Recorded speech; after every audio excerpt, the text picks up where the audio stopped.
You're listening to the Manifest Your Greatness podcast, and this is episode number 80. Hi, friends. I'm Curtis J. Washington. And look, the purpose of this podcast is simple. We are constantly being bombarded with messages like, we could be happy if only we had a particular thing, or we could be successful if only we made X amount of dollars, or we could be at peace if only so-and-so loved me. These messages are not only disempowering, but also they are simply not true. This is because it's not about where you are and where you want to be. It's about who you are right now and who you wish to become. Once you know what the ideal you looks like, then you will automatically start becoming aware of what steps you can take right now to move in the right direction. And the goal of this podcast is to help you look within and discover all the love, all of the beauty, and all of the unlimited potential that you already possess, and for you to set it free for you and for the world to see. Welcome to the Manifest Your Greatness podcast.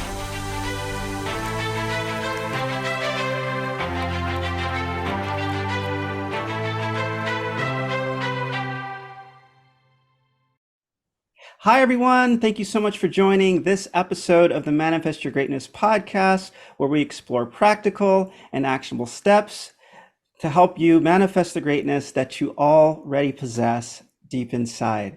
And today we have a special guest. Her name is Danielle Brazant. And Danielle is a speaker, a writer, a presenter, and she travels the country captivating audiences with her dynamic presence and inspiring story that began in 2012, the year Danielle suffered a traumatic brain injury in a near fatal car accident. She had to relearn how to walk, read, and chew food. And as difficult as the medical recovery was, the real recovery had just begun after she finished retracing the learning pathways of childhood. After becoming suicidal, Danielle decided to piece back together the fragments of her life, determined not just to survive, but to thrive. In 2018, she self-published her book, Maximizing Your Potential: How to Start the Journey Towards True Happiness in Life. And she now teaches others the lessons she's learned overcoming tragedy and discovering triumph in the wake of the brain injury that caused unbelievable pain, heartache, and almost led to suicide. Danielle, welcome to the Manifest Your Greatness podcast. Thank you so much for having me. And thank you for that introduction. Wow. You set it all up. That's my story.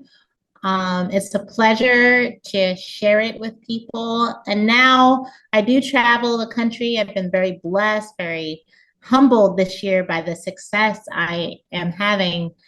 And I travel and I share my story for one purpose, and that is to help others. Because sometimes when you're at your lowest point, the best therapy, the best way to get through to a person is not by the words or necessarily the love of those around them. Sometimes, I know this was true for me, sometimes it just takes just hearing somebody else's story and hearing your pain, your suffering, your struggles, hearing that in somebody else's voice and seeing how they got through it. Mm-hmm. That sometimes is just the best medicine. So Thank you for that. That's why I do what I do. I'm very blessed this year, because something I've learned through this journey I am on, something that I'm continuing to learn, is everyone has a story. So my story may seem like particularly like out there, like it was a lot, like wow, like brain injury, coma, like unconsciousness, all that. It may seem like it was this tremendous story, but everyone has a story, and most people don't get the chance to share their story, to share their pain with others. So I am blessed by the opportunity I now have and the platform I now have to do that. and it's to help other people.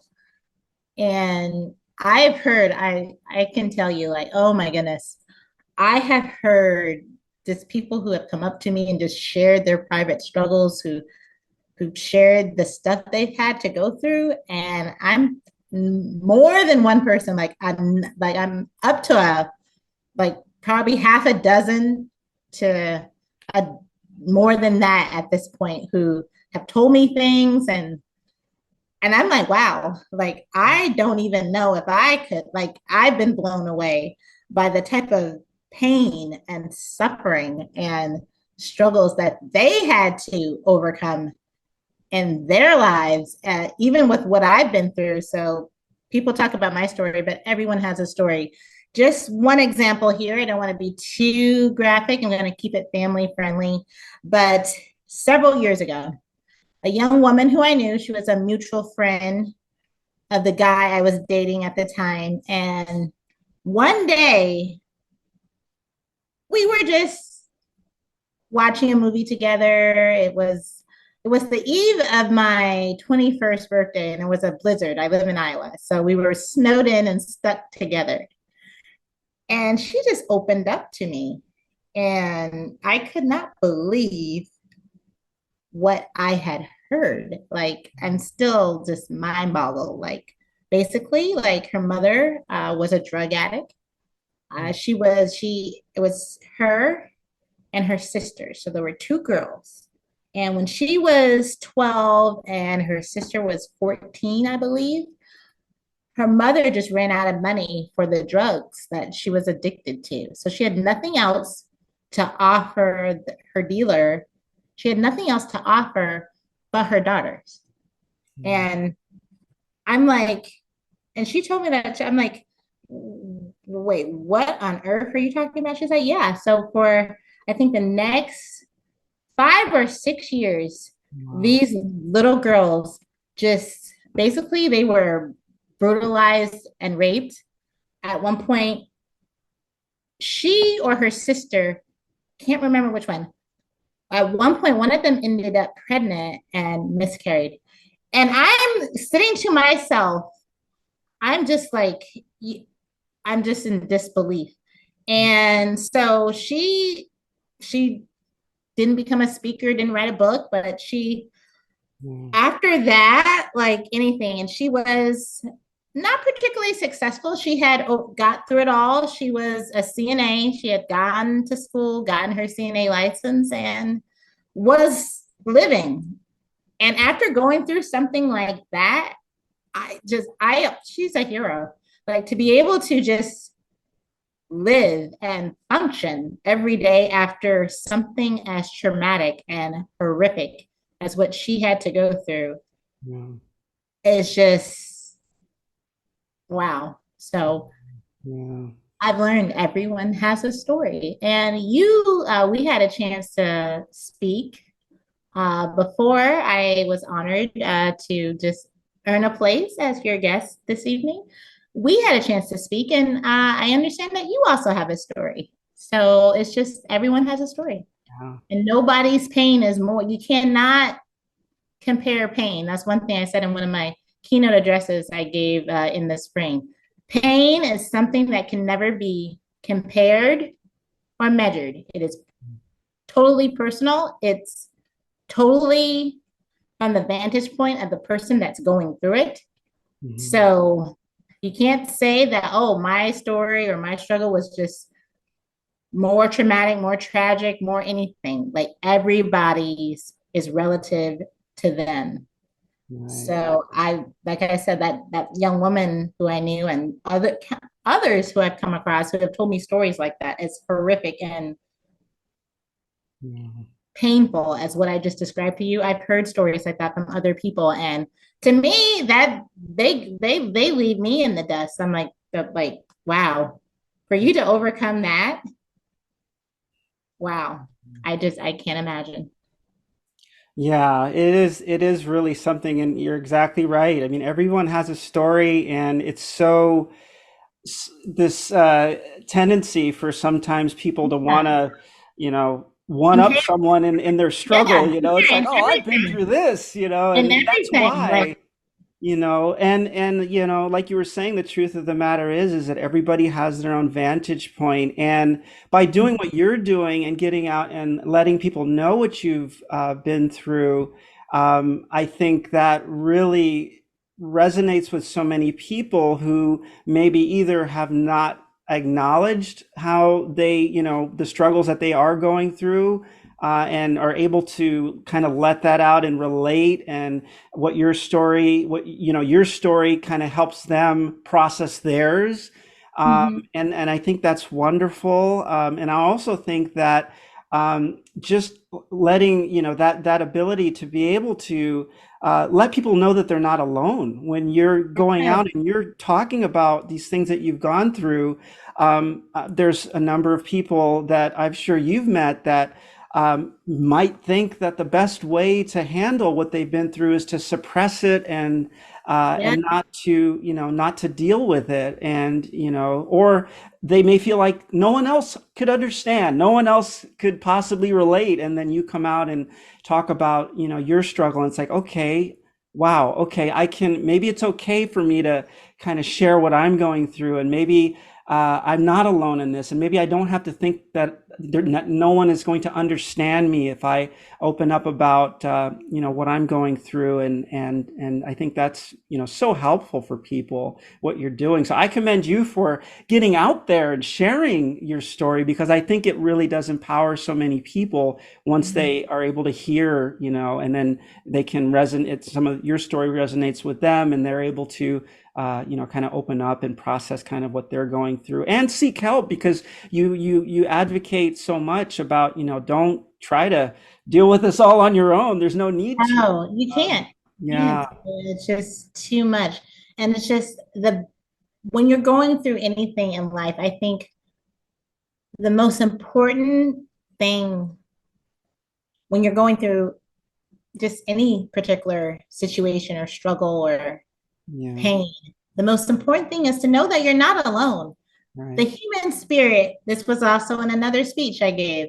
The human spirit is probably the most miraculous, strongest Yeah, thing that has ever existed. yeah, And even going back further, so I list the story, my story, the story of the girl who I knew, who I just told you, but going back further beyond just our generation, beyond our vantage point in the year that we are blessed to live in, mhm, with modernity, where mankind is somewhat, I don't think we'll ever be fully civilized, but we're somewhat civilized. But let's go back to what our ancestors had to go through. Like, I told the story in one of my speeches of Harriet Tubman. Okay, so that another brain injury survivor. That this is a little known fact. Harriet Tubman, she also, like me, she suffered a traumatic brain injury. She suffered hers when she was 12 years old mm, because her owner's overseer struck her viciously in the head with a club for the crime of not picking cotton fast enough. She had to pay for that crime by suffering a traumatic brain injury, left her with hallucinations, migraines, seizures for the rest of her life. She lived to be almost 90 years old. So from age 12 to 90, this woman had to suffer with no medication, no nothing, seizures and hallucinations and blinding migraines that were so painful, like she can barely see at times. So through all that, no medical care she was ever given. She never was allowed to learn to read or write. Through all of that, she became a national hero. She not only escaped and found freedom for herself, she went back over 2 dozen times to get the people she had left behind. mm, Helped. She helped found the Underground Railroad. So she ended up leading hundreds to freedom with her efforts, not only her personal rescues, where she personally led almost 100 people to freedom. She helped found the Underground Railroad system. So she ended up leading hundreds to freedom.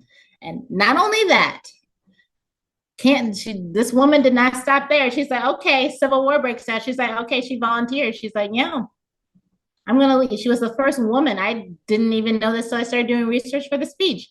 First woman, any color, to lead a battalion of male soldiers in the US Army. And she led a battalion of male, they put her in charge. She was so good, they put her in charge of a battalion of male soldiers who were freed slaves. She was in charge of this battalion of freed slave male soldiers, hundreds of men. She was in charge. She was a sergeant. She led them to victory in every battle for the battalion that she led. Wow. So she became, Abraham Lincoln said, this woman is not like, that's how she earned the name Moses. Like, wasn't just like the escape to slavery thing. She wasn't done. She's like, okay, I got my freedom. She was had a comfortable life at that time. By the time the Civil War broke out, she was living, compared to how she had been as a slave, living semi comfort in semi comfort in the North. But she saw what was happening. She's like, once again, she volunteered to go back, go in the trenches, go through the suffering and the pain and the misery, really. Like, oh my God, like out in the warfare, like before there was medicine, or and I can't even imagine how they treated the slave soldiers. They didn't even have tents at night. They were barely given rations. So she went back and led them to victory. First woman in the U.S. Army to ever lead a battalion of male soldiers successfully, because she won every battle.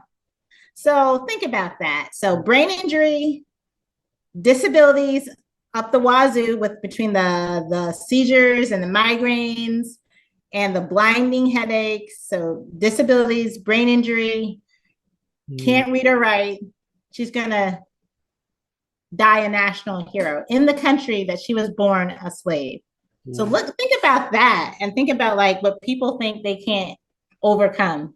Right. Hey, the Yeah. human spirit can go through, overcome anything. Like, we are strong, Yeah. just like any muscle. Like, suffering and pain, if you get through it, it will make you stronger. You just Yeah. have to get through it. You got to get to that other side, because there's always another side. Walt Disney, another story, like Yeah. born in the age where, like, okay, we think about like child labor. Like, at the age of 7, his father made him work 14 hours a day, 6 days a week. His only day off was Sunday. Made him quit school to help provide for the family. So six, at Mm. the age of 6, he had to help provide for his family, all the way up till he ran away from home, and he couldn't leave home till he was 19. So from 6 to 19, he had to work 14 hours a day, 6 days a week, wasn't allowed to go to school. He became homeless, was bankrupt over like hundreds of times. Between the homelessness, the bankruptcies, he just went through that hundreds of times. Yeah. He died one of the 10 richest men on earth, because he Yeah. had a dream, he had a talent, animation. He's like, and he failed hundreds of times. Like, he went bankrupt like dozens and dozens of times, because people kept rejecting him. He's like, no, this is good. That's how Mickey Mouse was born. He's like, no, it's good. I know this will one day. I know this is good, and I know one day I can make it as something like that. Determination, Yeah.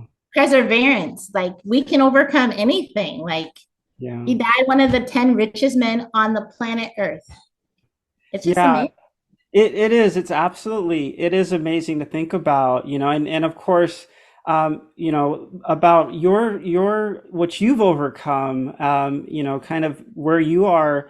Um, Obviously, there was extremely difficult, like you had mentioned. It wasn't just recovering physically from the accident. There was so much more, and you went through a really dark time before you were able to kind of Mhm. start to figure out how to start making steps towards steps towards your happiness, right? Mhm. You mentioned, and I was wondering if you wouldn't mind. We don't have to go into too much detail. I know it was an experience no one would want to relive, but the accident, and then how did you kind of get through the that? I'm sure you've heard the expression, the dark night of the soul, like where Yeah. you just didn't think that, you could go on. And I'm sure at this sometime during this period, thoughts of suicide arose, and you were just really in a dark place. And I was wondering if you wouldn't mind sharing a little bit about how how you were able to pick yourself up and actually discover that resilience within you personally, and get out and start helping people like you are. I mean, that must have been quite a process.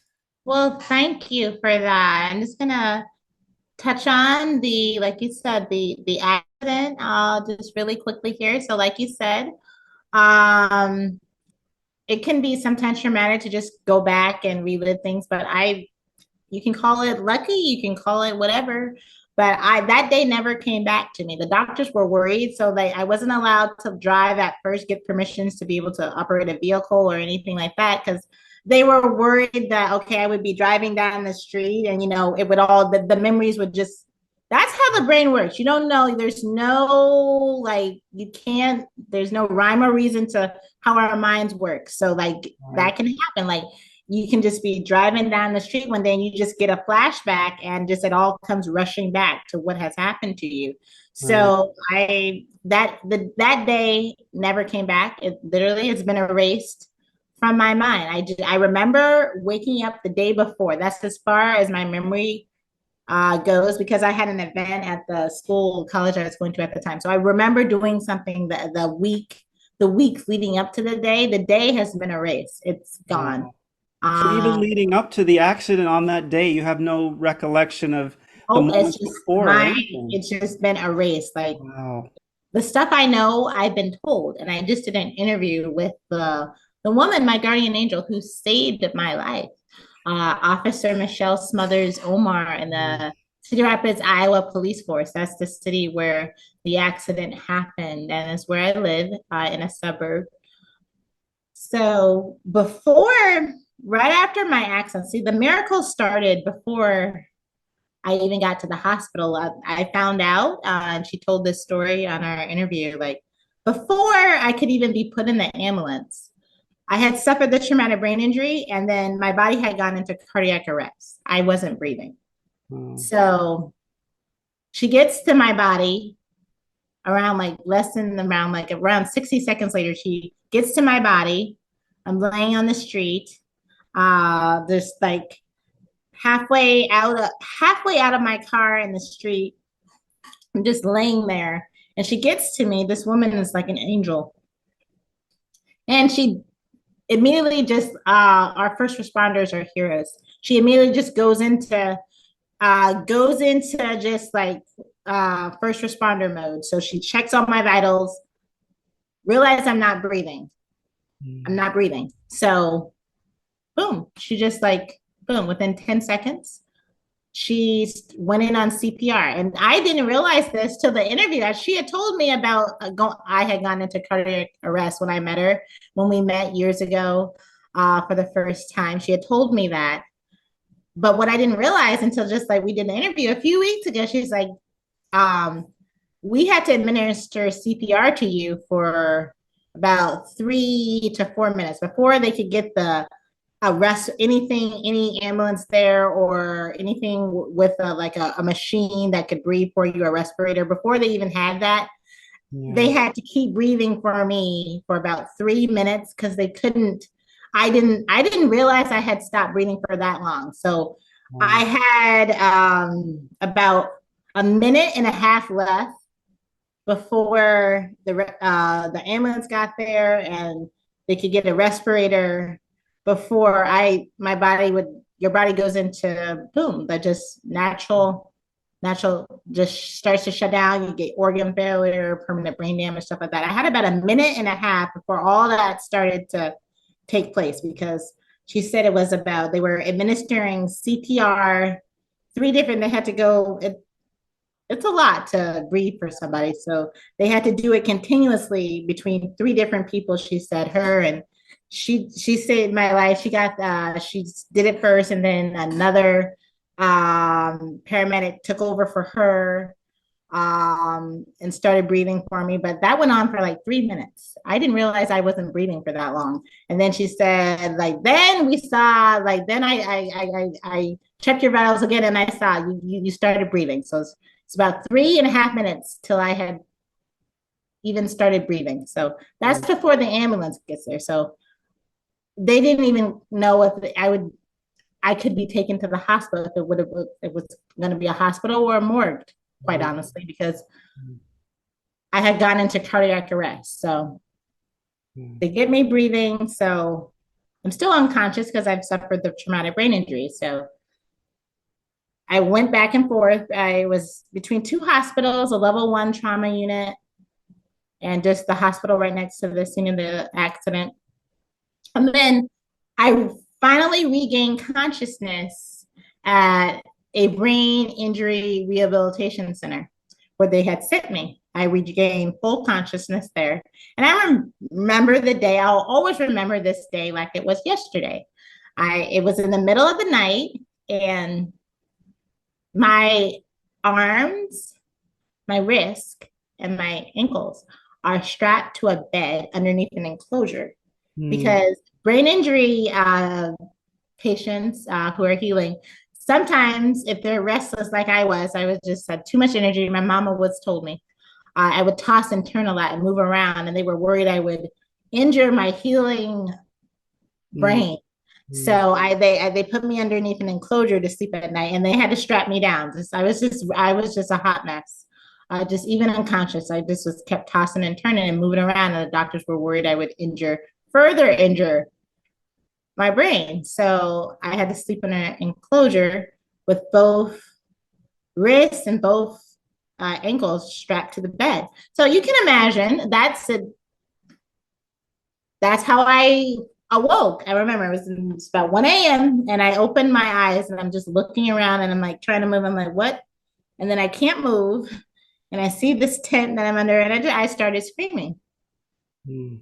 A nurse, CNA, nurse's aide, comes into the room, quiets me down, and then gives me some medication and just knocks me out. I fall back asleep. And then the next morning, she flips on the light and they get me ready for my lessons for the day. And just, I'm so tired. Like, Mm. I could cry. Like, the exhaustion you feel like after having suffered a brain injury can be debilitating. Like, you crave sleep. Like, you could sleep like 14 hours a day and still be tired. Like, some Mm. people don't ever come back. Some people, it takes years, like over a decade, and they still have symptoms like that. I'm lucky that lasted, but that sleep, that crave for sleep, like intense craving for sleep, lasted for me about 2 to 3 years, and then I slowly got back to normal. So I can't. I'm gonna make this for purposes of the interview. I'm gonna give you the condensed story. I get through rehabilitation. I'm released, and I'm lucky. The stuff I had learned, the medical recovery, I say in my book, like you had said, was the easy part for me. Like I regained my skills. I learned how to walk, how to read, how to chew. I had a feeding tube at first for about the first 2 weeks, but then they removed it. So I regained all those skills pretty quickly. But what was far more difficult, the part that got me suicidal, was the emotional and the professional recovery. Mm. I got home. I was released from rehabilitation because they said, okay, she's fine. Like medically, we can check all our boxes off. There you go. So they sent me to live. I couldn't live by myself yet. So they sent me to live with my parents. And there I am, back home, sleeping on the couch. Fat before the brain injury, I had just been named the principal scholar for the state where I live. I was a finalist for over $60,000 in college scholarships. I could have gotten a bachelor's degree. I had for almost nothing. I had almost a full, uh, my scholarships were just so many. I would have had a almost full ride Hmm. uh, for my bachelor's degree. And I wanted my bachelor's degree in business management, and I was going to become a buyer for the company I was working for at the time. I wanted to be a corporate buyer and make a bunch of money. That was my goal. And I was the top student in most of my classes. I had scholarships. I was in honors. The students in like everything. So I was there. And then fast forward after my brain injury, I have to drop out of school. I can't like I had just learned how to read. There's no way I can go study for a bachelor. So I had to withdraw from all my college classes. I My car had gotten crashed, so I had no car. My grandmother ended up buying me a car as a birthday gift, my first car after my injury. But I had no car at the time that I had just been released. I had no car, no. I had to live with my parents, so I had to give them my scholarships, my apartment, my car. I can't work. The doctors didn't allow me to work. I'm under restrictions, so I can't work for a year. I can't live by myself. And here I am on the couch, like basically with nothing that I can do, nothing I can even at the time, nothing I can even hope Mm. for. That's the darkest place anyone can ever find themselves. I put this Yeah. in my book. It's not necessarily a particular situation. Like I said, we can overcome anything. We're strong as Mm. human beings. But the darkest place, the the place that can get you to suicide, that gets too many people to suicide, that dark place is where you feel like you don't have hope.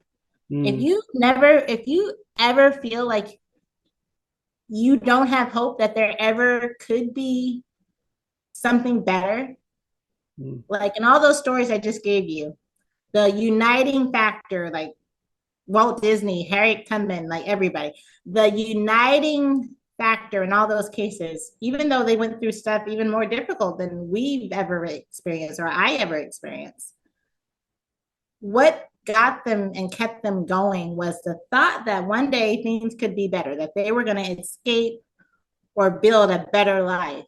And Mm. I didn't think I ever would have a better life at one point. I'm like, okay, I Mm. can barely remember anything. My short-term memory is terrible. I can't work. I have no job. I have no apartment. I had no car. I'm Mm.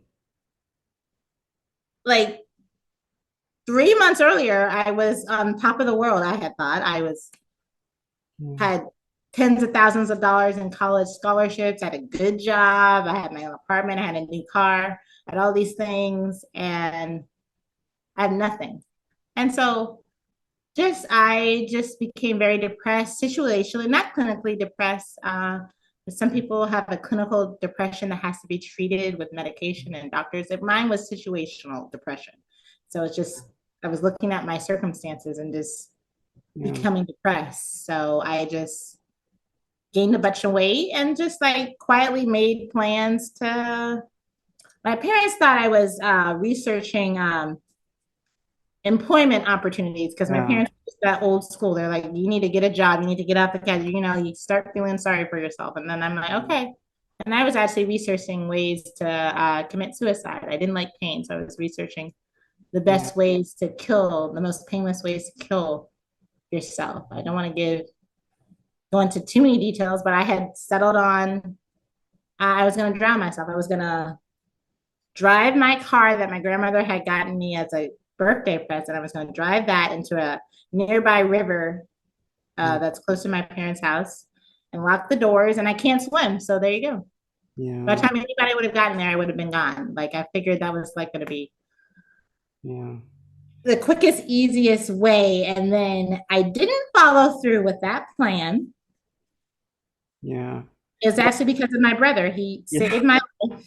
I'm sorry. I remember you when you mentioned this in the book, and I the way that he does it, the way. Basically, I didn't tell him till years older. I Oh didn't my tell. God.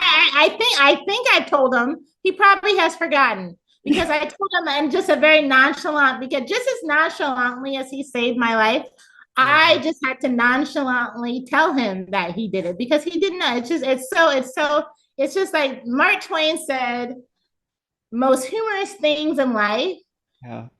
are derived from the situations that are the most tragic. And Right. literally, that is a situation because I'm like starting to write my suicide note. I had opened up my computer. My Yeah. brother comes home from work because he had still lived at my parents' house where I was at the time. Uh, and he comes home from work and just like throws the newspaper classifieds in my face. It's like, I found you a job. You need something to do. Yeah. Little did he know what I was actually going to do. He just tells me, like, you just need something to do every day. I found you a job. Call them. Yeah. Get out of the house. And I ended up doing that. And that's why I didn't like literally, it's just that I got something to get my mind off of everything. And my father had told me, may he rest in peace. God bless him. My father was pushing me. He's like, you feel sorry for yourself. You get to stop feeling sorry for yourself. You need to dream again. And you once had all these dreams. Now you feel sorry for yourself and you don't think you can do anything anymore. So like until you start to at least try to see what you're still capable of because you're still the same person, but you got to believe that until you at least try. You don't even deserve to be happy. You deserve to be miserable because was complaining that I was unhappy to him and he would constantly kept telling me that, but I just didn't want to hear it at the time. It ultimately I came back to his words and it just got me on the journey I'm on now. But at the time, I'm just trying to just find anything, like anything. I was grasping at straws, like in a hopeless Yeah. circumstance. I just needed something, just like my brother, and that's what saved my life. He just got me out of the house, got me doing something every day. And once again, and there are benefits that came with that. So not only now that I had a job, because I ended up getting the job, Mhm. um, so I have a job now. So that gives me finally I have resources coming in. I hadn't been able to work in over a year and a half. The doctors didn't let me work for a year. The doctor's restriction had lapsed, but I still wasn't able to find work because it was just after you go into a bunch of interviews and trying to explain why you haven't been in the workforce for over a year and Right. how you've had all like it's just terrible. And then back in the day when it was hard to find a job, you remember like 10, 15 years ago, not now, like you can Mm. get a job and like it's like that. No, it was actually hard. Yeah. Not Yeah. that long ago. It was very hard. I would remember going to interview after interview and people saying, yeah, like, why haven't you been working for a year? Yeah, I sort of had an accident. As like a what? Like, are you okay? Like, yeah, Yeah. we'll call you. That's enough. Like, yeah. Interview after interview was like that until finally I found one. It was a morning manager. So at the shift nobody wanted at a coffee shop Mm. chain. So you had to get up at 3 a.m. and open, serve coffee and donut. And then of course nobody wanted to do it. So my brother saw it. Gives it to me. I get the job and yeah, I had to wake up at 3 a.m. in the morning, Yeah. 5 days a week. And that's what, like, I no longer had time to even think about. I was so tired, I didn't have time to think about suicide anymore. Like, I just and then I had income coming in. I Yeah. saved my money and I get my own place and I get a better job. And then after I was on my feet, this is the conclusion of the story. And this is like where it all comes down to what I write. Everybody. After I had gotten on my feet again, because of that job my brother had found me. I didn't stay there. I ended up finding a better job. I ended up getting my insurance license and I was one of the top salesmen. I can talk if you haven't noticed. So like I was good at sales. So I become the top insurance salesman in that month for our state. So I earned a bunch of commission and I get enough that I just am able to get my own place again. And Yeah. now that I'm back on my feet, have my own place again, Yeah. on my feet. So I've achieved that. And then after that, then I sit down and think to myself, okay, I did it. I got on my feet. I'm out of the house. Finally, I'm off the couch. Not into anything fabulous, mind you. I was on the off the couch, my parents' couch, but I had to buy. I still, like I said, I just it's my first place, and I had a lot of moving is expensive. I was off the couch on a waterbed, but still, for me, that's like 5-star living. Yeah. I'm Wow. like, okay, I did it. So now what? I'm gonna do what my dad said. My dad said I needed to dream. So Yeah. what's the dream, Danielle? What's the dream? And then that's like slowly I came back to speaking, and I'm like, I'd always in the back of my mind, I wanted a chance to share my story. I knew I've always been a talker. I've always loved to speak. And I just like, I'm going to become a speaker because I had done some research like years ago about, and I has ran across motivational speaking and how you could help others and share your story. And I'm like, okay, now I have a story. And now I can help others with this story, and I can actually just make a job out of this. And that's something I'm going to do. So that's when I decided to write the book. And fast forward 10 years, here I am. So that's the journey for everybody. That's what I say. That's the journey. That's the journey towards where I am now. And where I am now is on the journey towards true happiness. Like I am just, my life is so fulfilled. It's so incredible. It's amazing. But that's how the journey looks like for everybody. It starts with achieving a goal, Yeah. and then you find your passion. Yeah. After you find the passion, you discover your dream, and then you just chase that for the rest of your life. Yeah, you actually mentioned in your book, and I thought this was uh, just such a great way to. I thought it was very eye-opening for me, and I think you've explained it here as well. But that moment when you were able to take care of yourself, you mentioned that's usually typically where the journey towards true happiness will begin, right? When you at that time where, as you put it in your book, true happiness will begin most of the time uh, for an individual when they're finding a way to support, once they find a way to support their livelihood with something they are uniquely gifted at and enjoy doing, right? And it sounds like Mhm. once you finally had the opportunity to support yourself, the opportunity to be self-sufficient, you had that moment to really start to evaluate what do you really want to do, and it's so hard to do that otherwise. So that really resonated with me. Yeah. The other thing I thought was really interesting is that when you are in a situation where you have to work for your livelihood, you've got this juxtaposition sometimes that you've got income coming in that you need to pay for your expenses, but you Mhm. may not be Like what aligned with you're what you're doing, right? yeah, So, that, so that's this a is funny. catalyst, right, for the what you're Yeah. saying. Yeah. So I think a lot of people, we live in an age now, like a like kind of instant, we're kind of pampered. We're not gonna put up with anything like our ancestors had to put up with. Nobody's gonna work 14 hours a day, 6 days a week, even if they're like 27, let alone 7. And that's what the age of Walt Disney had to do it for 20 years. Nobody's gonna do that. Not even me. Like nobody's doing that, and like nobody's gonna do that anymore. So we're living a more comfortable, which is a good thing. We're more comfortable uh society. So we want more comfort.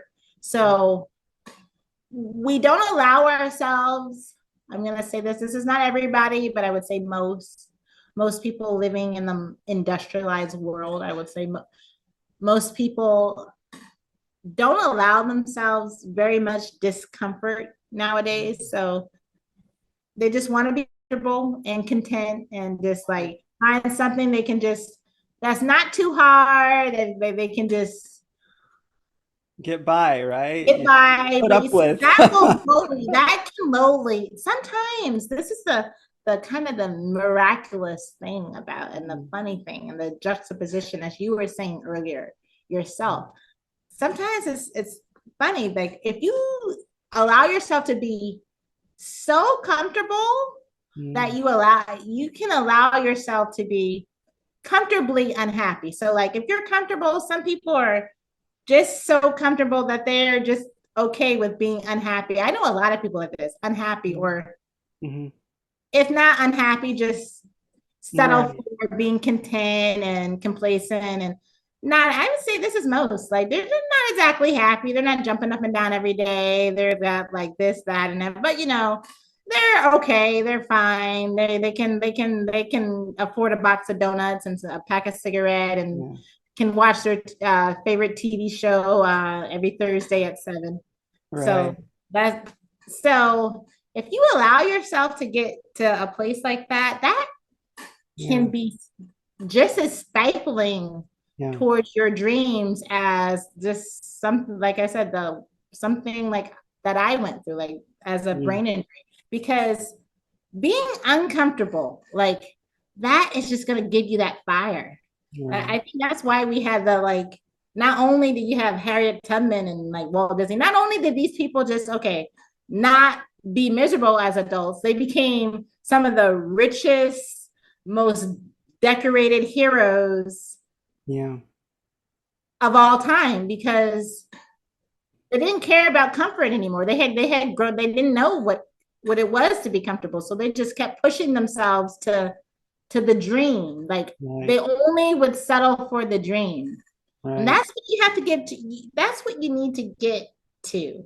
So, like I said, nobody's going to work 7 days a week, 14 hours a day. You don't have to do all that. But you just need to be and to stay uncomfortable enough to keep Mm-hmm. yourself uncomfortable enough to keep yourself hungry for more. So, like, Mm-hmm. I I had achieved a goal. Had my own place. I had my own car, right? I'm off the couch, but I was miserable. I didn't say I that job I had to wake up at 3 because nobody else would do it. But you see, that's the only job that I could find with my circumstances. Mm-hmm. That's the only one that would hire me. That so like I had to keep that job. I got my insurance license, and that's what gave me the money to just get my own place because I made a bunch of commissions. In the month it was over the summer, but it's commission, so it's not a regular income. So I still had to have a job. So the commission just supplemented the job. It gave me a influx of money that I was able to get my own place, but I still had to. Now I had bills I had to pay every month, rent and electricity and water. Like, so I had to keep that job that I hated. I had to wake up at 3. Like, I did this for over 10, like, because I had to go back. It was in food service, so like over 10 years. I woke up at 3 a.m. to Yeah. keep the shift. Showed up every day. Never called in. That's why I always got promoted. Always got a raise because I still appreciated what it had done for me. But I Yeah. hated the job. I was miserable. Like my coworkers were like, sometimes I were the worst people. Like I wasn't particularly nice to work with either. I'm gonna say I had a lot of growing to do in my own emotional intelligence. So I wasn't particularly nice myself, but some of the coworkers I had were like, I had one girl like told me like she wanted to bash my head. And you meet some interesting people. Like she wanted to crack my skull with Mm. the sledgehammer. I made her so mad. So I'm like, okay. Gosh. Like, yeah, you meet some interesting people. Tempers flare in Um, the food service industry. So yeah, I had somebody tell we were all always yelling and screaming at each other. It was a miserable environment, just always shorthanded, always like constantly just like stressed out and yeah. shorthanded and just lines of people just but it was a job. It was something that one of the only things I could do. That's how Mm-hmm. I got off my feet. So I had to keep that job for 10 years. I didn't leave food service for over 10 years Yeah. Yeah. when I started the speaking business and to Uh-huh. where like I left, like I just left, like I was said, when I started my business started taking off and I was able to find something else that I do. I still have a steady income job. I don't want to say where it's at, but it's a very flexible, it's a dream of a schedule. It's not in food service. It's in sales. I'm a field salesperson and I have my own speaking business and I'm doing very well. But to get to here, I over 10 years Hmm. waking up at 3 o'clock in the morning and just getting yelled at, screamed at by both customers and coworkers. So you got it from all sides. Like I had Yeah. to put up with that, but I made myself put up with that because I knew there was an end goal in mind. I'm like, okay, you're Yeah. gonna do this until you find something else that's gonna be even better and that will lead you to your dream. Because I needed the income, I needed the savings, I needed. I had it took. I wrote my book, and that took an investment, so I had to start my own account. That takes money to do. So I wrote my book while I was in food service, and that it Hmm. took money to do that. And that the job gave me the money I needed to write the book and to self publish it and everything. So Yeah. not very many people, I would say, nowadays we saw with the Great Resignation. They just want to be okay. I want to be happy every day. I want to be content, and just I want to be comfortable. Like Mm. sometimes you need to put up with a little unhappiness because Right. that's going to give you fire to discover the dream. To not just be content, because a lot of people are just, if they're not miserable anymore, they're okay. They're okay with just being not miserable. No, I'm not going to settle. Yeah. After what I went through, no, there's nothing but the top for this girl. I'm not going to be just not miserable. I'm going to be thriving and fulfilled and have a purpose and just be overjoyed to wake up in the morning. And that's the place I'm getting to and Yeah. am at right now. It's just like it's a joy to live. Like I love the opportunities.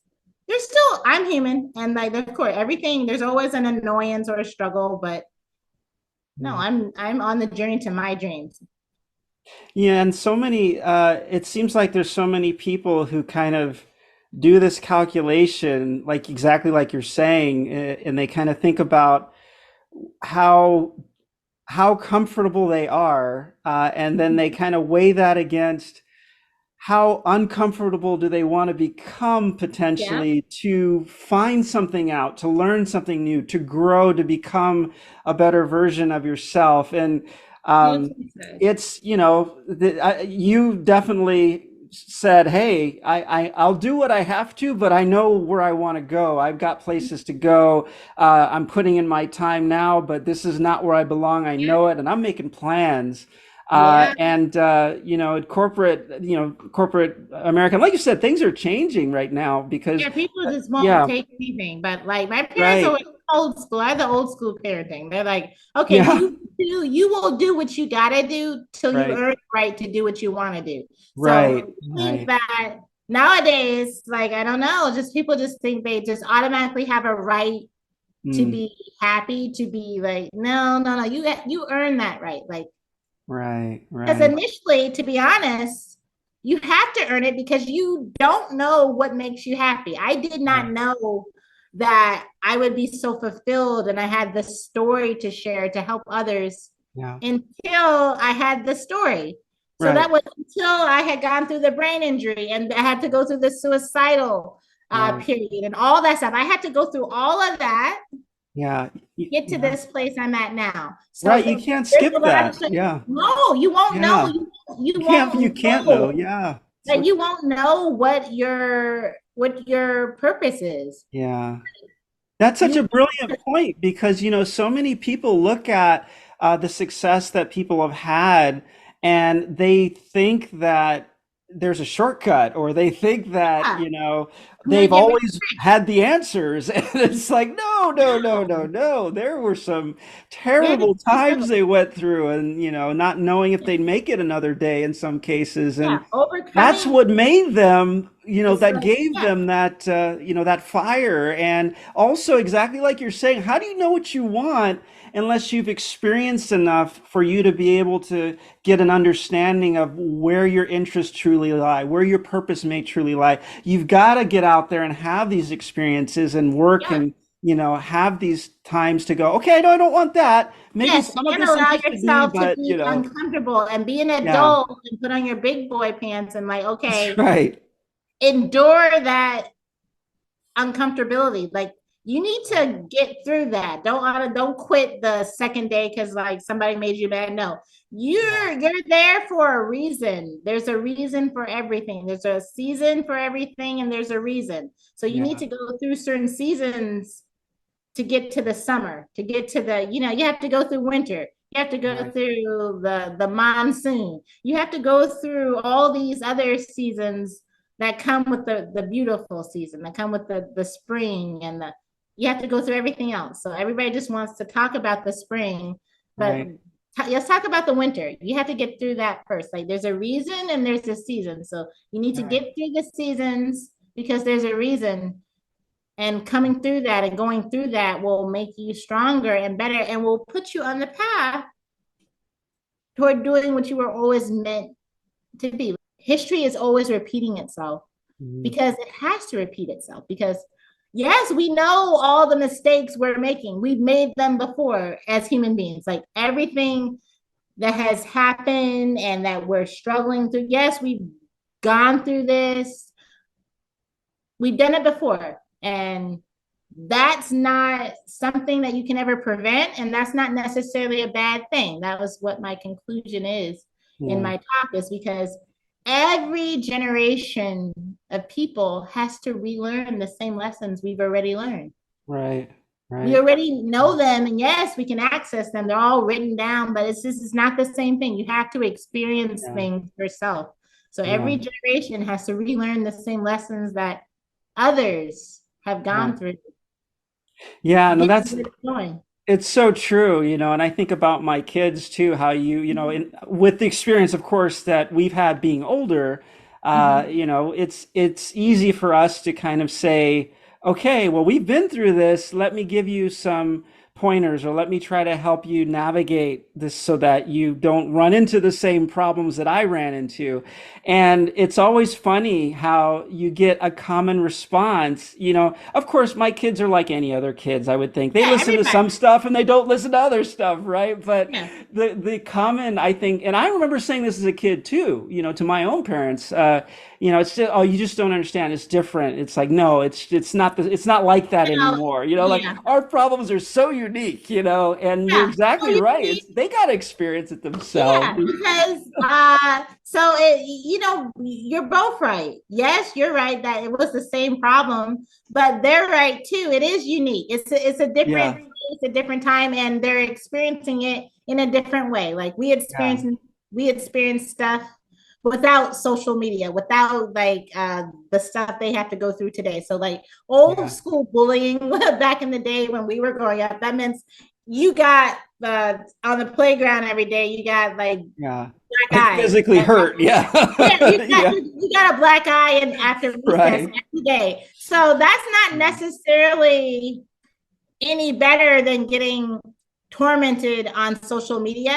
Right. Right. That's not necessarily any worse either because cyberbullying causes a lot of suicide because like Yeah. it can be very traumatic. In some cases, it can be more dramatic and traumatic than those Yeah. black eyes and that concussion. Like it's Right. just all a matter. That's why I say you can't compare pain. Everybody's pain Yeah. is painful to them, and it has to be examined with the perspective of the person who's going through it. So there's no Right. comparison. So Yeah. So true. like Yeah. it's different and it's the same. So they're both true. So what do you do then? All you do is like stand back and just let Yeah. no way to stop it. It's just like history has to repeat itself. That's how the new Right. generations learn what we learned. Like, So true. So true. Yeah, I agree. One of the other things you mentioned in your book that I thought was very insightful as well is you mentioned in your book, and this is also too, I think it's more the generations, how they've changed, how with debt being so easy, and people looking and seeing what people have and drive on TV and thinking, oh, I'll just put it on a credit card, I'll take out a loan. And you mentioned in your book, you said, do not maximize your standard of living without first maximizing your potential. And yeah, I was wondering if you could maybe share a little bit more about what that means to yes, you. yes, yeah. That just means exactly what it says. Like too many people are just they want to keep up with the Joneses, so they're gonna buy stuff and houses and everything that they just cannot afford Yeah, just to say they have it and to be able to compare with their like it could be a relative or a friend, just this right. constant race to keep up with the Joneses. have the Right. latest iPhone and the newest car. There's this, that, and that. Like, Yeah. well, if you do that, and a lot of people do that, that just leaves you stuck in that job that you're miserable at, and that career that you don't like. Like, okay, if you're gonna just maximize your standard of living, so you're gonna have all these obligations and financial commitments, Right. Right. doing something that you really don't like, guess what? You're going to be there forever Long time. because Yeah. you can't get out. You become stuck. So Yeah. that's why, like I said, I'm lucky that I became like I had nothing to lose. I literally was at. I was. I say this. I may have said this. I think I said this in the book. I was so little, like the rocks, like Yeah. you think rock bottom, like the rocks were looking down on me. Like that's why, like no car, no job, can't work under doctor's Yeah. restrictions. No, how like my sleeping on the couch, brain Yeah. injury, bad short-term memory, like nothing. I Yeah. was like as low as they come. So like Yeah. there was nothing I was keeping up with but the snails, I guess. Like I don't even know. I don't even know at that point. So like I just wanted to just do something that gave me a sense of purpose and that utilized the talents that I've always had. I've always loved to talk. I've always been outgoing. So I'm Yeah. like, how can I use these things to do something that I love? That's how I decided to become a speaker. I was just researching random careers. It was actually before I got into suicidal, before I got into my lowest point, just right after I was released from rehabilitation. I actually, when my parents had told me to research just something to do with my life, I had actually, for about the first week, I actually listened to them. I wasn't researching suicide. That came later. I actually did research like stuff I could do, and I actually saw I came across this blurb for motivational speaking. It's like, have a sense of purpose, travel the world, share your story, help others. It's just I don't even remember which program it was being offered. It was some it wasn't Tony Robbins, but it was just some like speakers program. And I saw that and I'm like, oh, I want to do that. I want to do Mm. that. Like literally. And that's just me deciding something I wanted to do that I could have a passion for and love, and also a sense of purpose.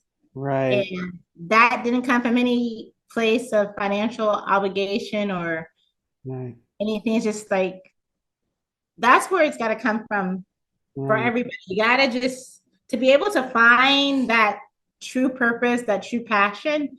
You really need to just disengage yourself from the obligations, because you Mhm. can't look at something and decide if you want to do it based on how much money you need to make, Mm.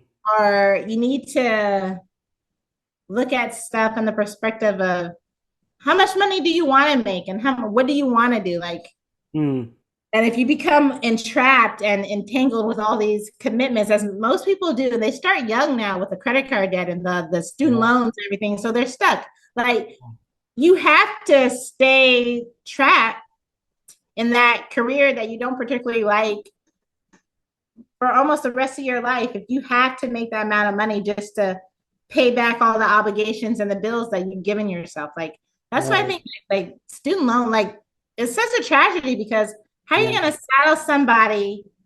And I don't believe necessarily that student loans should be forgiven. I just believe that they shouldn't be taken out. Like, but don't go to college if you don't know, you don't find yourself by taking Mm. out $100,000 in debt. Like you can find yourself without the debt. Like, Right. don't find yourself and give yourself that type of burden for the rest of your life. It's tragic. Right. And too many people are stuck there. And Yeah. then they get all the new iPhone, like they got the student Yeah. loans, then they get the new iPhones and the new cars, and forget it. You're done. You're Done. you're, you're done for at that point. Yeah, and you point this out in the book too. You talk about how what most people recognize as happiness is actually what you like to call a fleeting moment of euphoria. And I love Yeah, that. Can I you love define, it. yeah, tell us more about that. I thought that was brilliant. Yes. This is what people.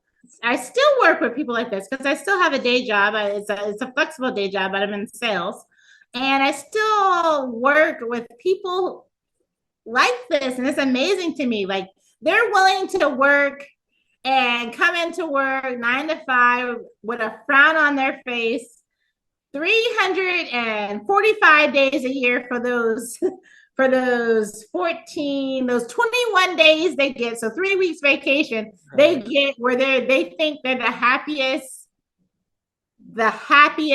like person alive. 1 week later, that you know what? They're back at work with the same frown on their face after a week of, to them, like they were in heaven. Like, oh, it was so good. How was your vacation? Oh, it's so great. It's wonderful. Oh, it's so happy. It's just like, yeah. I'm like, okay. And they're, for 1 week, and they think that's not happiness. That's happiness doesn't work like that. It's not being overjoyed by in a particular circumstance. Like that's what I Right. call the fleeting moment of euphoria. Happiness is what you and I are doing. It's like a journey. It's a journey of self-discovery. It's a Right. journey of finding your purpose. And it's a journey of just literally, it's a journey of being maybe unhappy some days, maybe Mhm. struggling at times, maybe just going through those things we all have to go through as human beings, but being able to just get through them with ease because you know that there's a larger goal and there's a larger track that you're Right. on. And Right. that's happiness. It's just this journey of self-discovery and overcoming obstacles, and it's beautiful. It's fulfilling. Just won't you know that you're truly fulfilling your purpose and doing what you were meant to do? Those people like literally conquer the world. And those are the people like with the stories I just talked about at the start of this interview, like the Walt Disneys, the Harriet Tubmans. Those are, see, that's what happiness is. Those people knew they had a purpose Hmm. and they were willing to overcome and endure anything to realize that purpose. And that's what happiness is. It's Yeah. finding your purpose.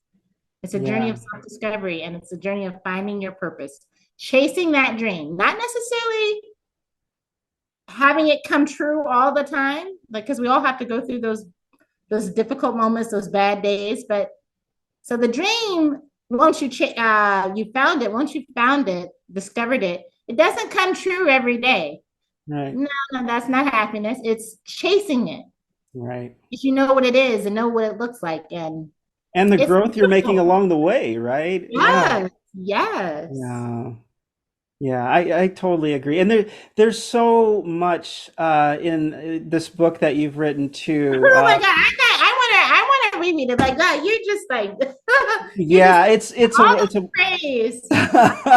I'm actually wise. Like it's funny that people like tell me things in my book. I'm like, oh, it is in my book. Like, okay, all Yeah. right, like yeah, I Yeah, we gotta didn't. I gotta reread it. Yeah, there's a lot of great information, a lot of great advice in there. We didn't even talk on the advice that you give about business success, in healthy, intimate relationships. Yeah, well, There's not just that I have like a whole lot of experience with that. I gotta cut now that you threw it out there. The healthy, I just say love, just like happiness, is just people have this misconceived mm, notion too. People think that love makes them happy, and then that's not how it works. yeah, Love is just something you get to where you find that person that you. I define love. I say love is when you care for another person as much or even more than yourself. That person you're going to run in a building that's on fire for that mm, burning building for yeah, a person you're going to take a bullet for.